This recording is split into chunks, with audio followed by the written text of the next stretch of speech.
हम शनि की श्रृंखला देख रहे हैं और शनिदेव के बारे में समझने की कोशिश कर रहे हैं कि शनिदेव का जीवन किस प्रकार से रहा और क्यों शनि दुख के कारक है, क्यों शनि दंडनायक है। पिछले वीडियो में पार्ट 3 में हमने ये समझा कि शनि की साढ़े साती जब लगती है तो क्या होता है, परंतु शनि की साढ़े साती लगती क्यों है, क्या कॉन्सेप्ट है साढ़े साती के पीछे का।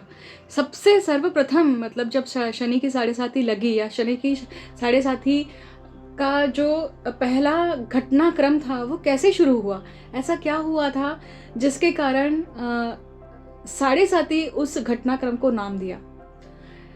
इसे समझने के लिए हमें पौराणिक कथाओं को समझना पड़ेगा जिसके सोर्सेज जो हैं वो पुराण हैं, संहिता हैं। मैं शनिदेव के जीवन के बारे में जो भी तथ्य आपके सामने रख रही हूँ ये मेरी अपनी समझ है जो आपके सामने मैं प्रस्तुत कर रही हूँ। कोशिश कर रही हूँ कि हम सभी अपने जीवन को किस प्रकार से समझ सके और बेहतर समझ सके ताकि अपना और बेहतर बना सके। मैं अपने वीडियो में हर बार कहती आई हूँ कि मैं पुस्तक का लिखान कर रही हूँ और वो पुस्तक जो है वो बहुत एक महान योग पर है। पिछले 3 वीडियो में ये अनाउंसमेंट मुझसे रह गई थी, तो इस बार मैं आपको मैं भूलना नहीं चाहती थी, इसलिए आपको स्मरण कराना चाहती हूँ कि मैं अपनी पहली पुस्तक का लिखान कर रही हूँ और अभी भी वो वर्क इन प्रोग्रेस है। एक बहुत महान योग पर है और वो योग ऐसा है कि जो हमारे जीवन के अलग अलग प्रश्नों को भी उत्तरित करता है। बात करते हैं अभी के वीडियो की कि शनि देव के जीवन में जो साढ़े साती ये शब्द शनिदेव से जुड़ा है वो कैसे जुड़ा, ऐसा कौन सा पहला घटनाक्रम था जिसके कारण शनिदेव जो हैं वो साढ़े साती देने वाले कहलाए। उसके पीछे जो कथा है वो समझिए। हमने शनि की जो बहन है, शनि की बहन है यमी। अब यमी का वागदान निश्चित हुआ था और वागदान हो रहा था चंद्र के साथ में, और शनिदेव को ये कुछ ठीक नहीं लग रहा था, तो वो चंद्र के बारे में समझना चाहते थे कि कुछ ऐसा है जो चंद्र नहीं बता रहे हैं और चंद्रदेव के जीवन में कुछ ऐसा पृष्ठ है जो गलत है और यमी के लिए वो उचित वर नहीं है। वागदान के दिन तक उन्हें ये चीज़ समझ में नहीं आई, परंतु वो जब इस सत्य को जानने के लिए पीछे लगे रहे तो उन्हें सत्य पता चल गया आखिर में। और इस सत्य का खुलासा कहाँ हुआ? बृहस्पति जी के पास हुआ, क्योंकि जिस दिन वागदान था उसी समय पे उसके कुछ समय पूर्व ही सूर्यदेव ने बृहस्पति को कहा था कि वागदान की जो पूरी विधि है वो आप पूर्ण करें बृहस्पति को, पर बृहस्पति ने उन्हें मना कर दिया और कारण नहीं बताया। और कारण एक्चुअली सूर्यदेव से या यमी से नहीं जुड़ा था, कारण जुड़ा था चंद्र के साथ में। और जब ऐसा हुआ तो शनि देव बृहस्पति के पास पहुंचे, बृहस्पति देव जो देवों के गुरु हैं, और उन्होंने कहा कि आपने वागदान करने के लिए क्यों मना किया, ऐसा क्या कारण था। बहुत पूछने पर उन्होंने सत्य का खुलासा करा कि बृहस्पति जो है, बृहस्पति ने बताया कि चंद्रदेव जो हैं, चंद्रदेव ने बृहस्पति की पत्नी तारा को अपवित्र किया था और बृहस्पति के वेश में जाकर डिस्गाइज होकर उन्होंने तारा के साथ में संबंध किए और उसके कारण जिस बालक की उत्पत्ति हुई उनका नाम था बुध, और बुध थे अवैध संतान। सो चंद्र की अवैध संतान जो है वो बुध है, पर है तो देव। बुध जो बालक थे वो जन्मजात ही इतने विस्मयकारी शक्तियों को धारक थे, क्योंकि वो एक ऋषि पत्नी के, और चंद्रदेव जो सभी जगह पे प्रकाश फैलाते हैं रात में, रात का सूर्य उसे चंद्र कहते हैं, तो उनके गुण बहुत अद्वितीय थे उसमें। तो उनकी स्मरण शक्ति बहुत तेज थी बुध की, और उनकी बुद्धि बहुत प्रबल थी। ये बहुत 2 मेन कारण थे बुध के। अब उस बुध जो बालक थे वो अवैध संतान कहलाए, और ये सारी जो घटनाक्रम था वो तारा से संबंधित, तारा और चंद्र से संबंधित था, और नाम खराब होता अपनी पत्नी का, इसलिए वो चुप थे। कौन चुप थे? बृहस्पति देव। तो ये सारा वृतांत जो है वो उन्होंने शनि को एज इट इज बताया, और शनि देव को ये सब पता चलने के बाद में चंद्र के जो अपनी भावनाओं को कंट्रोल नहीं कर सकते या अपनी भावनाओं को पूरा करने के लिए कैसे भी किसी का भी उपयोग कर सकते हैं, अपनी इच्छाओं को, वासनाओं को पूर्ण करने के लिए किसी भी स्तर तक जा सकते हैं, वो है चंद्र। चंद्र मनसो जातका। अब ये सत्य जानने के बाद में जब वागदान हो रहा था तो शनि ने उस वागदान को रोक दिया और चंद्र का सत्य सबके सामने लाया, और वो वागदान वही रुक गया। चंद्र की एक और खासियत थी, खासियत मतलब दुर्गुण ही था वो, कि वो स्त्री को कुछ भी नहीं समझते थे, स्त्री का अपमान करते थे, स्त्री का सम्मान नहीं करते थे, और स्त्री को सिर्फ उपभोग की वस्तु समझते थे। और ऐसे बहुत सारे पुरुष वर्ग समाज में अभी भी मौजूद हैं, जिनका कारण उनकी माता भी स्वयं है, क्योंकि बचपन से उन्होंने माता का सम्मान करना, स्त्री का सम्मान करना नहीं सिखाया। तो जिस प्रकार से चंद्र का खुलासा हुआ, चंद्र के सत्य का खुलासा हुआ, चंद्र इस बात को भूल नहीं पाए। रिवेंज लेने के लिए, बदला लेने के लिए उन्होंने यमी को अपहरण कर लिया। अपहरण करने के पहले जिस दिन वागदान था उसी दिन शनि ने यमी को एक बात कही थी कि तुम इतनी शुद्ध और पवित्र आत्मा हो कि तुम्हें कोई भी दूषित या कोई भी तुम्हें हानि पहुंचा नहीं सकता है। और चंद्र को ये बात याद रह गई, और चंद्र शनि से भी बदला लेना चाहते थे और यमी से भी बदला लेना चाहते थे। इस कारण उन्होंने यमी का अपहरण किया और यमी को कहा कि तुम्हारी पवित्रता के लिए, तुम तुम्हारी शुद्धता के लिए जानी जाती हो ना, जमा दूंगा मैं उसे। बर्फ बना दिया, मलिन कर दिया। ऐसा इस भावना से उन्होंने यमी का अपहरण किया, और बुध ने इसे देख लिया तो बुध को भी उन्होंने नजर कैद कर दिया था। अब बहुत समय तक यमी मिल नहीं रही थी, और ढूंढते ढूंढते शनि जो है, अपनी जो उनकी दृष्टि है, उस दृष्टि से उन्होंने देखा कि यमी कहाँ है, तो चंद्रलोक में है। और वो गए और उन्होंने यमी को मुक्त किया, बुध को मुक्त किया।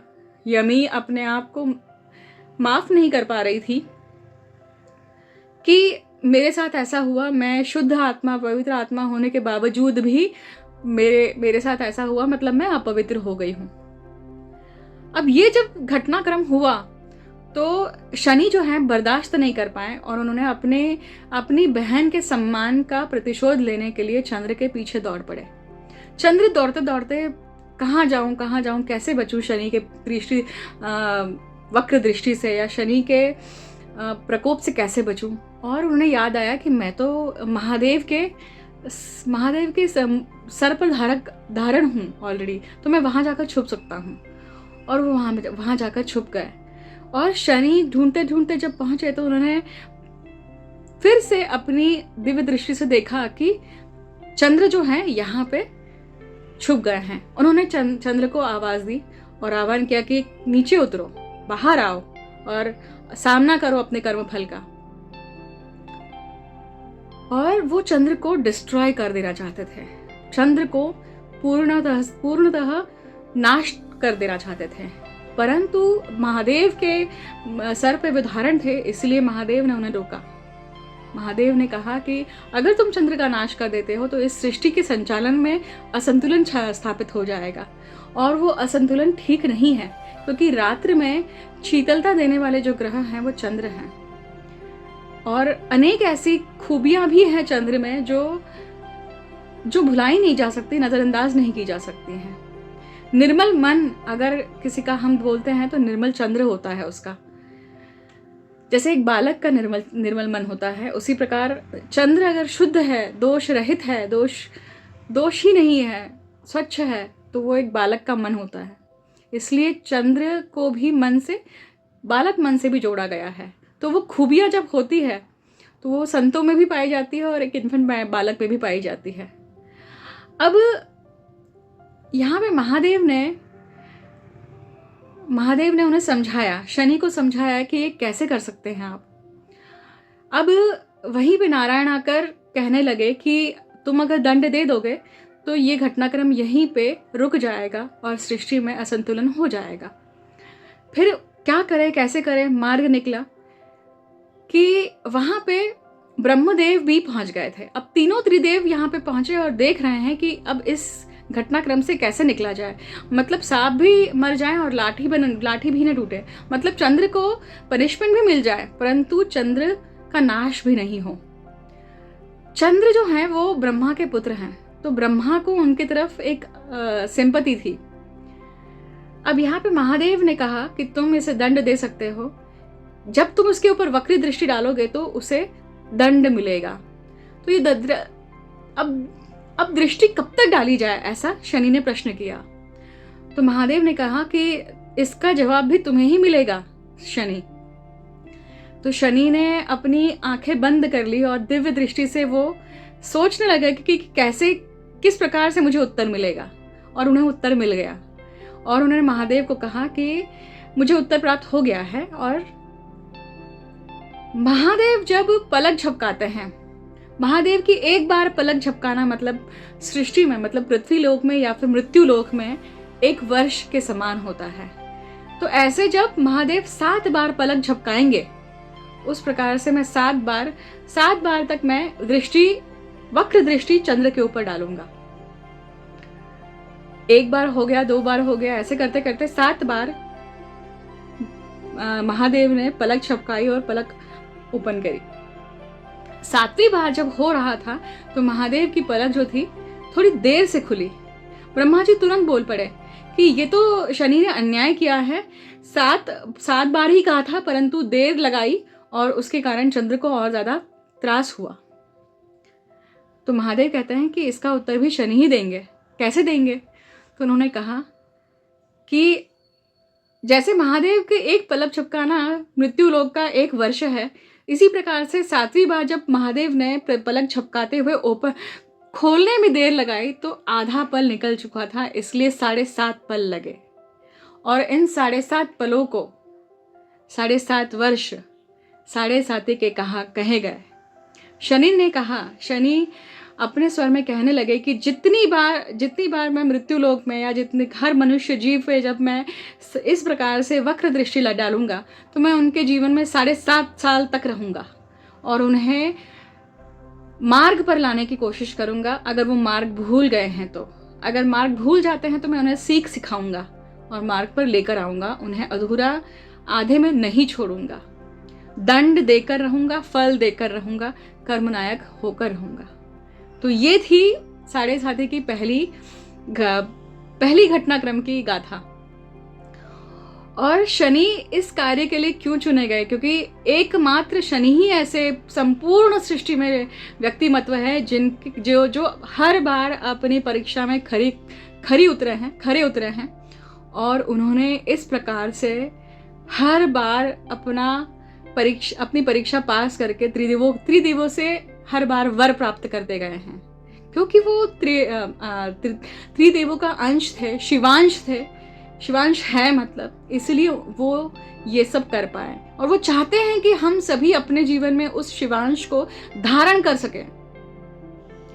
जब हम उस शिवांश को धारण करने के लिए सक्षम हो जाते हैं तो कुछ पलों के लिए क्यों ना हो, हम वो चीज कर पाते हैं। पर जरूरत है कि हम उस सीख को, उस तत्व को हमेशा के लिए कंसिस्टेंटली धारण कर सकें। सिर्फ 7.5 साल तक ही नहीं होना चाहिए, जीवन पर्यंत, मरणों पर्यंत वो चीज़ होनी चाहिए। तो ये थी शनि की 7.5 के पीछे की गाथा। मैं आशा करती हूँ कि आपको ये श्रृंखला बहुत अच्छी लग रही होगी। आपके कमेंट मुझे और उत्साह बढ़ाते हैं। ये वीडियो जो है, ये जितना ज़्यादा आप शेयर कर सकते हैं शेयर करिए, ये श्रृंखला शेयर करिए। आप मुझे और कमेंट में बता सकते हैं कि आप और क्या जानना चाहते हैं इस विषय में। मैं वैसे वीडियोस आपके सामने लेकर आती रहूँगी। इस प्रकार के छोटे छोटे वीडियोस के माध्यम से मैं अपने अनुभव को आपके सामने रखती जाऊँगी। धन्यवाद।